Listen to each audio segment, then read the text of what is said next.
Welcome to Resume Storyteller with Virginia Franco, bringing you interviews with industry experts and regular folks who tested the job search waters and succeeded, and strategies to tell your story and land you job interviews in 60 days, guaranteed.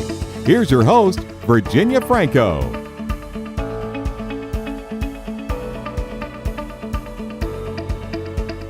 I am delighted to introduce my latest guest. Nancy Segal has more than 30 years of human resources experience with the federal government, and she's run her own business, Solutions for the Workplace, for 14 years.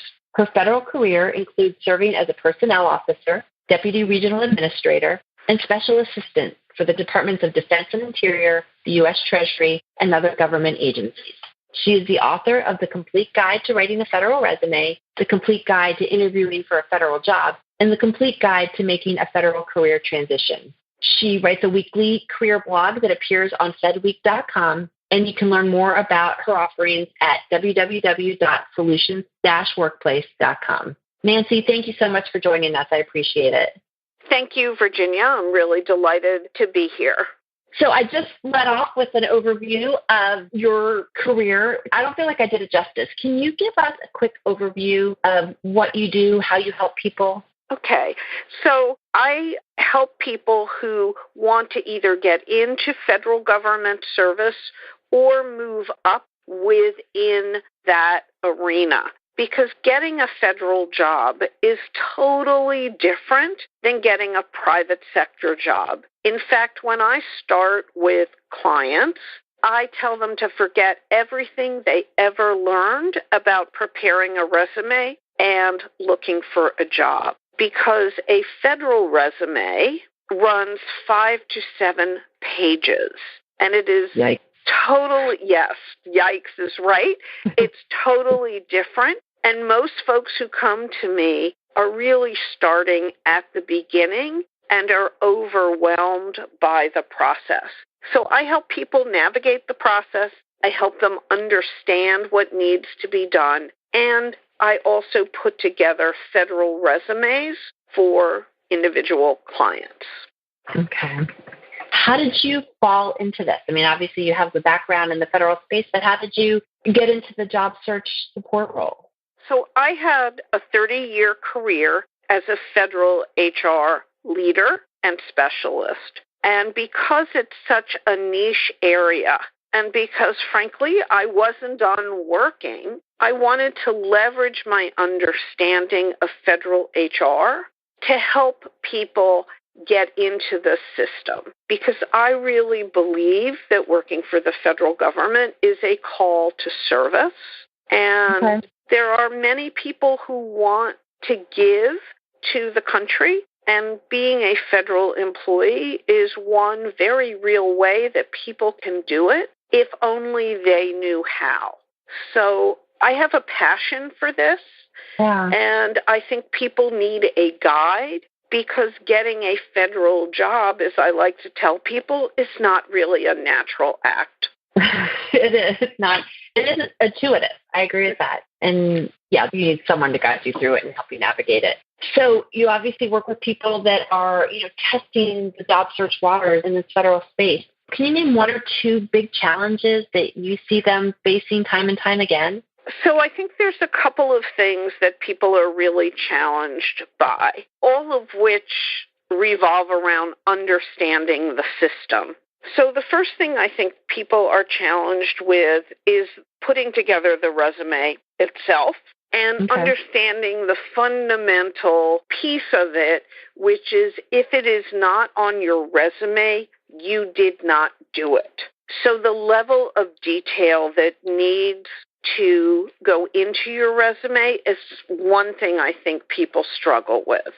And that's completely different from a civilian resume. Absolutely. So as an example, I get people all the time who are directors or vice presidents or, have clearly established roles in the private sector. And they say to me things, or I say to them things like, did you supervise anyone and did you manage a budget? And typically they're quite offended and they square up their shoulders and say, well, of course I did. I'm a director. Or, of course I did. I'm a vice president. It's implied. Yeah.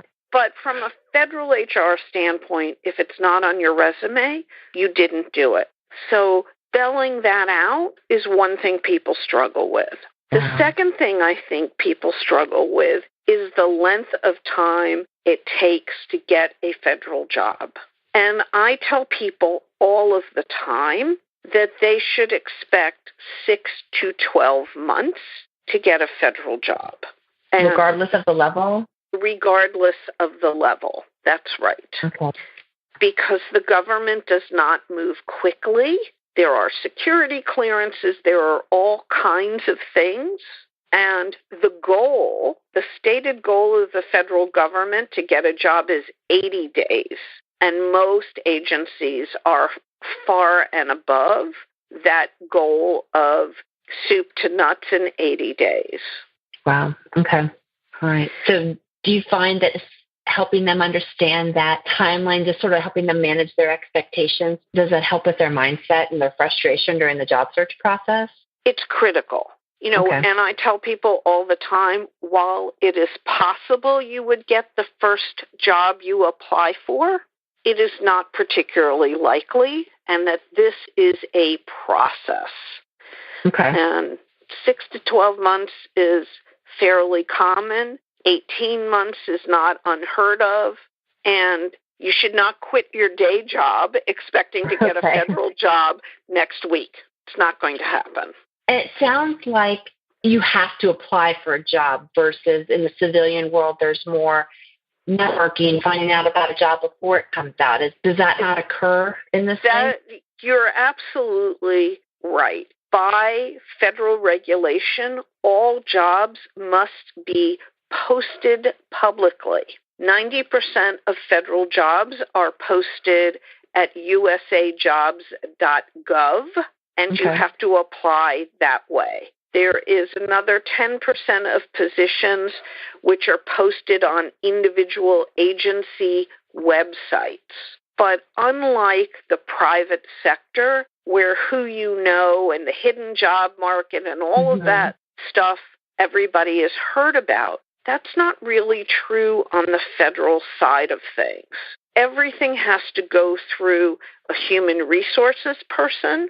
And if you can't get past, if your application and resume cannot get past human resources, who you know doesn't matter because they can't have you.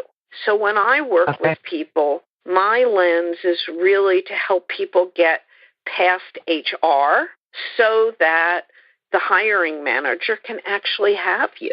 Okay, so you've got to get past that gatekeeper. Absolutely. Okay. And it is a gatekeeper. And the average federal job gets anywhere from 400 to 1,000 or more applications. Wow. And most federal agencies do not use an applicant tracking software system the way that the private sector does. So real human beings have to look at all of those resumes and score them. Wow. No wonder you can't get your first job that you applied for. Well, you can with help, but it is definitely a process. So what is the best piece of advice that you can give someone thinking about wanting to get into the sector, into the federal sector? So I think given all of these hurdles. Yeah. So the best piece of advice is really to do it the right way.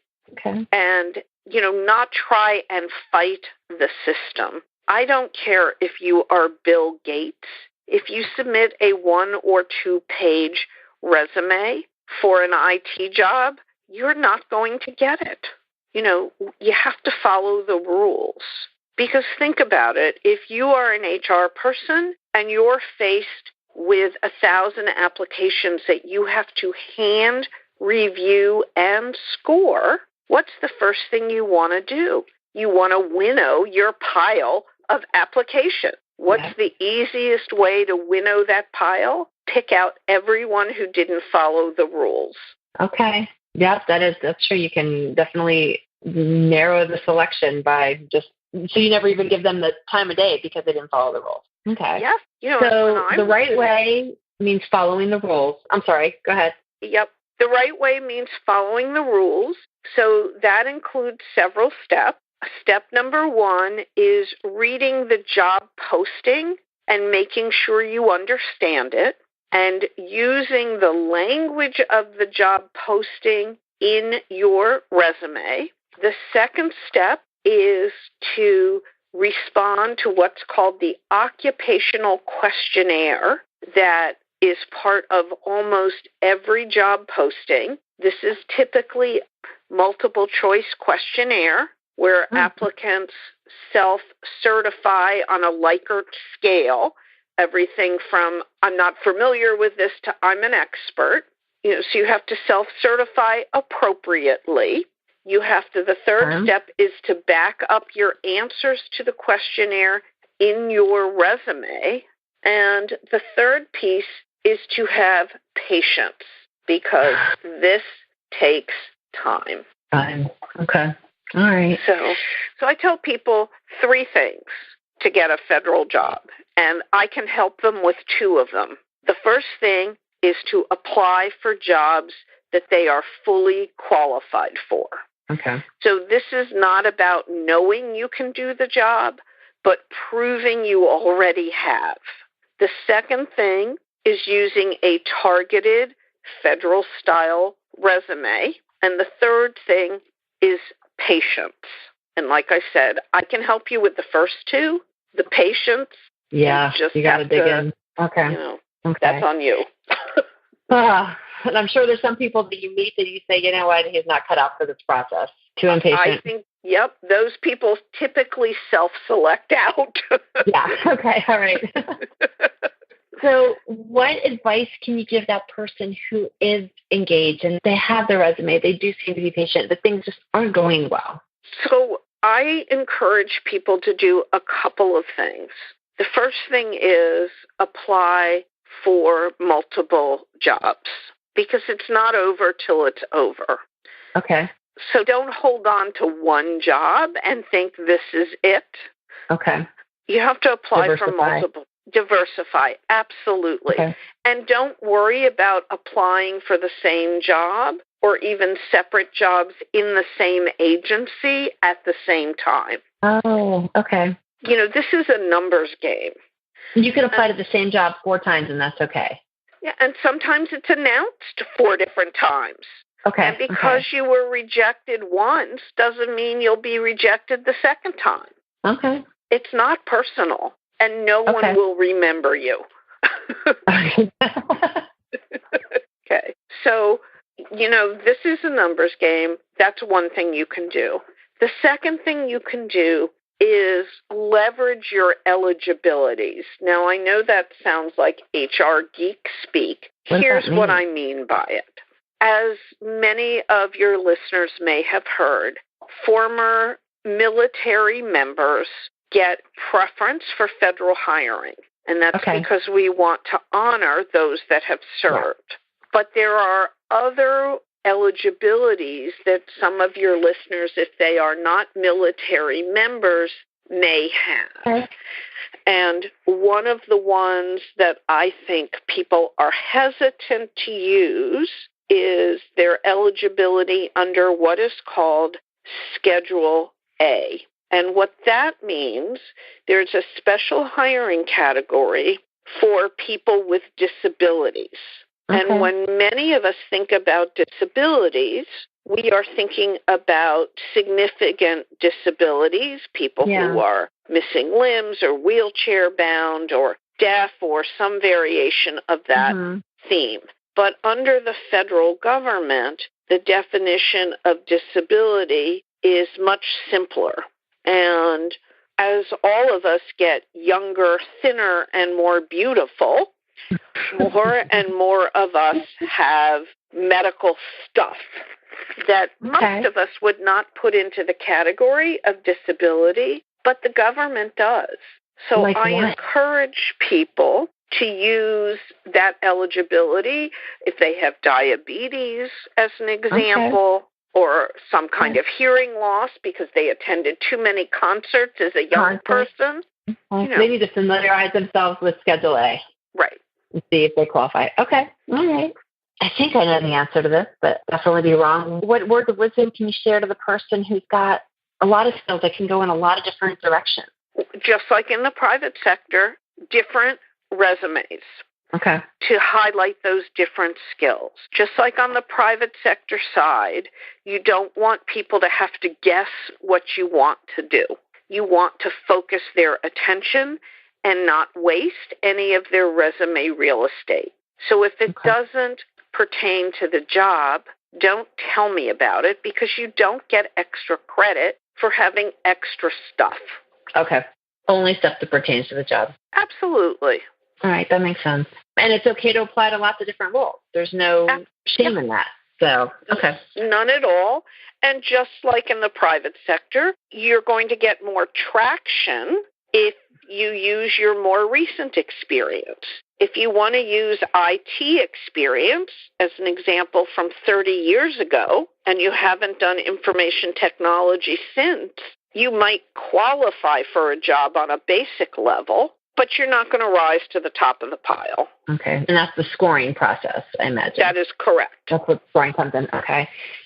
So next question, how does age discrimination come into play in the space that's so much more regulated than the private sector? What are your thoughts on the topic?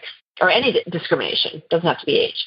So, we'll tackle age first because I often get this question. And if you look at the demographics of the federal employee, they are about 10 to 20 years older than your average private sector worker.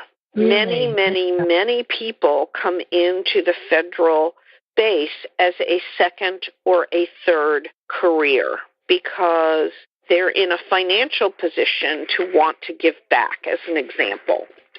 Okay. So I tell people all the time that discrimination on the basis of age is much less of a problem in the federal sector than in the private sector. You know, I can't speak for every hiring manager individually because, of course, individually we all have our biases.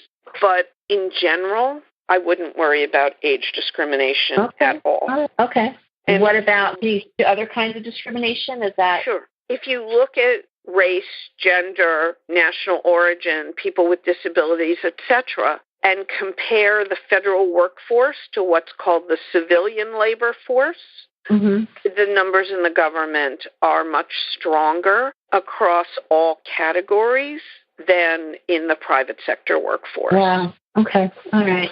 Because the government wants to be employer. The government wants to be a model employer. Okay. All right. It sounds like once you're in, there's many, many perks that you don't get in the civilian world. Well, there's real health insurance. Yeah. That you can take into retirement.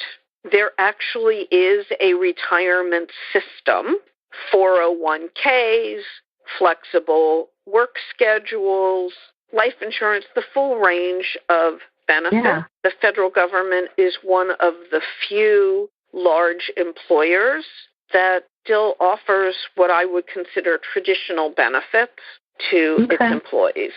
And you can carry them post-retirement. Is that what I heard? Absolutely. Yes, you heard that correctly. Okay. That's a huge thing. thing. To think about, gosh, yeah. So one or two tools that you think have got to be in someone's toolkit when they are looking for a job or, looking to make a career pivot and get into the federal sector? So I would suggest that they research federal employment generally, that they consult either the books out there that talk about how to get a federal job, and there are several, mine, of course, and then there are others as well. And you go into it with your eyes open. I think that's really important. And, have that, understand what you're getting into, understand how the system works, and have patience. The first step for anybody is to register to create an account at usajobs.gov.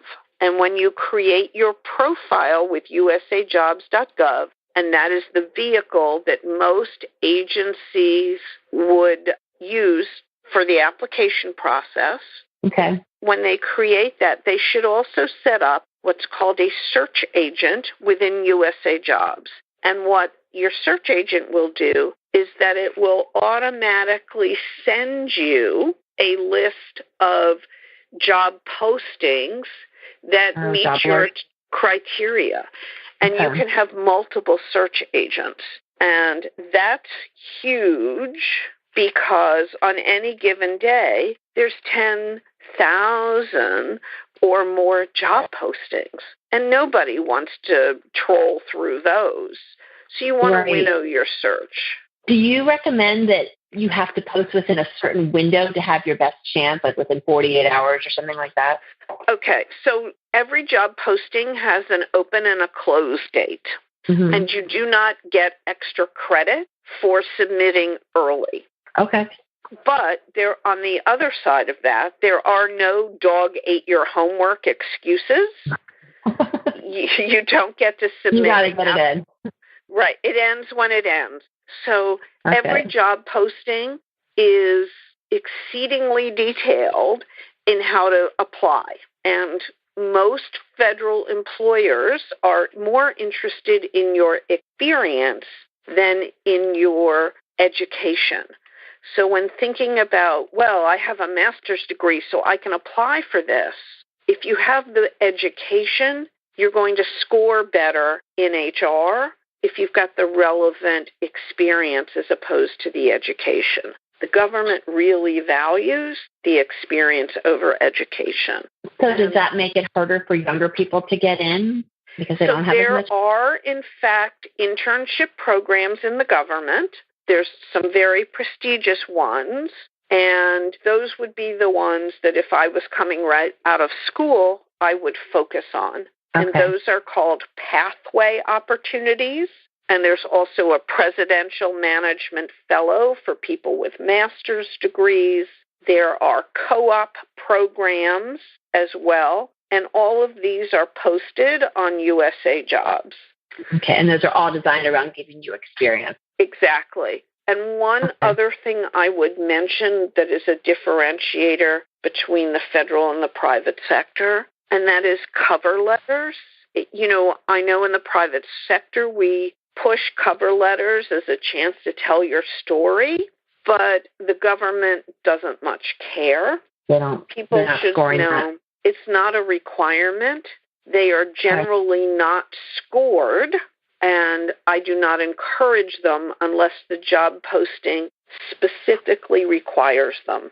And I've only seen 2 over the course of my career where they have been required. Oh, wow. Okay. What's your view on LinkedIn as a marketing tool for government? Doesn't much care. They don't care. So you'd only need a LinkedIn if you're pursuing a civilian opportunity as well? Yeah. I mean, it's never bad to have a LinkedIn because individual hiring managers might want to look you up, as an example, just like they would on the private sector. But there are no recruiters out there trolling LinkedIn like there are on the private sector side. So it's considerably less critical. Okay. At least at this point in time. At this point. Okay. All right.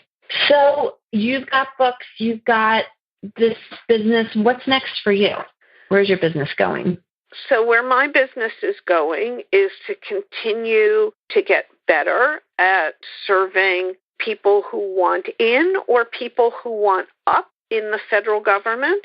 I work with a lot of senior executives, what the government calls the SES or the Senior Executive Service, in addition to, people who are newer in their careers. And I'm hoping to put together a book for the Senior Executive Service because that is a whole nother piece. And that actually requires writing essays to get into the senior. Oh, my goodness. Yes. Very specific essays, typically 10 pages of essays around what's called the executive core qualifications, plus additional technical essays.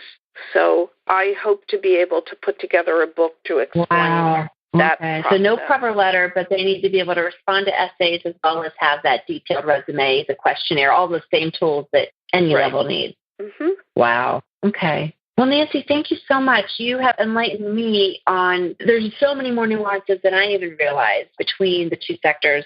So thank you for highlighting those. If people want to learn more about you, can you tell us again the best place to find you?